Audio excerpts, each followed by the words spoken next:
ಇನ್ನು ಕಾರ್ತಿಕ ಮಾಸದಲ್ಲಿ ಉತ್ತರ ಕರ್ನಾಟಕ ಜಿಲ್ಲೆಗಳಲ್ಲಿ ವೀರಭದ್ರೇಶ್ವರ ಸ್ವಾಮಿಯ ಗುಗ್ಗಳ ರಥೋತ್ಸವ ದೊಡ್ಡ ಮಟ್ಟಕ್ಕೆ ನಡೆಸಲಾಗುತ್ತೆ. ಈಗ ಹಾವೇರಿ ಜಿಲ್ಲೆಯ ರಟ್ಟಿಹಳ್ಳಿ ಪಟ್ಟಣದಲ್ಲಿ ವೀರಮಹೇಶ್ವರ ಜಾತ್ರೆ ಅದ್ಧೂರಿಯಾಗಿ ನೆರವೇರಿಸಲಾಗಿದೆ. ಮಹೇಶ್ವರನ ಜಾತ್ರೆಯಲ್ಲಿ ಭಕ್ತ ಸಮೂಹದ ಮಧ್ಯೆ ಪುರವಂತರು ಒಡಪುಗಳ ಮೂಲಕ ದೇವರ ನೆನೆಯುವುದೇ ಒಂದು ರೋಚಕವಾದ ಕಥೆ ಇರುತ್ತೆ. ಇನ್ನು ಪುರವಂತಿಕೆ ಹೇಳುವುದರ ಮೂಲಕ ದೇವರು ಊರ ಪ್ರವೇಶ ಮಾಡುತ್ತಾನೆಂದು ದೀಪ ಹಚ್ಚಿ ಊರು ತುಂಬೆಲ್ಲ ಓಡಾಡಿ ನಂಬಿಕೆಯಿಂದ ದೇವರ ನೆಚ್ಚಿನ ಒಡಪುಗಳ ಮೂಲಕ ದೇವರ ನೆನೆಯುವುದು ಈ ಹಬ್ಬದ ವಿಶೇಷವಾಗಿದೆ. ಇನ್ನು ರಟ್ಟಿಹಳ್ಳಿಯಲ್ಲಿ ಈ ಬಾರಿ ವೀರಮಹೇಶ್ವರ ಜಾತ್ರೆ ಪ್ರಯುಕ್ತ ಪಟ್ಟಣ ಪಂಚಾಯಿತಿ ವತಿಯಿಂದ ರಕ್ತದಾನ ಶಿಬಿರವನ್ನು ಕೂಡ ಆಯೋಜನೆ ಮಾಡಲಾಗಿತ್ತು. ನೂರಾರು ಜನ ರಕ್ತದಾನ ಮಾಡಿ ಮತ್ತೊಬ್ಬರ ಜೀವದಾನಕ್ಕೆ ದಾನಿಯಾಗಿದ್ದು ವಿಶೇಷ ಕೂಡ ಆಗಿತ್ತು. ಕಾರ್ತಿಕ ಮಾಸದಲ್ಲಿ ಉತ್ತರ ಕರ್ನಾಟಕ ಭಾಗದಲ್ಲಿ ವೀರಭದ್ರೇಶ್ವರ ಗುಗ್ಗಳ ಏನಿದೆ ಅದು ದೊಡ್ಡ ಮಟ್ಟಕ್ಕೆ ನಡೆಯುತ್ತೆ. ಜಾತ್ರೆಗಳು ಕೂಡ ನಡೆಯುತ್ತೆ.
ಜಿ ಕನ್ನಡ ನ್ಯೂಸ್ ಈಗ ನಿಮ್ಮ ಮನೆಯಲ್ಲೇ ನೋಡಿ.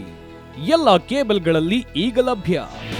ನಿಮ್ಮ ನೆಚ್ಚಿನ ಜಿ ಕನ್ನಡ ನ್ಯೂಸ್ ಈಗ ಸನ್ ಡೈರೆಕ್ಟ್ ನಲ್ಲಿ number 292, Tata play number 1664, Jio TV number 1334, NXT digital number 30, in cable number 30, city networks 51, U digital number 162, GTPL number 17, Rockline telecommunications number 42, Shri Basaveshwara cable number 168, rural cable network 60, Vinayaka digital 57, Abhishek cable 821, city channel 53, Siddeshwara cable network 57, V4 digital Infotech 628, Surya digital networks 53, Gajanan digital number 836, Malnad infotech private limited number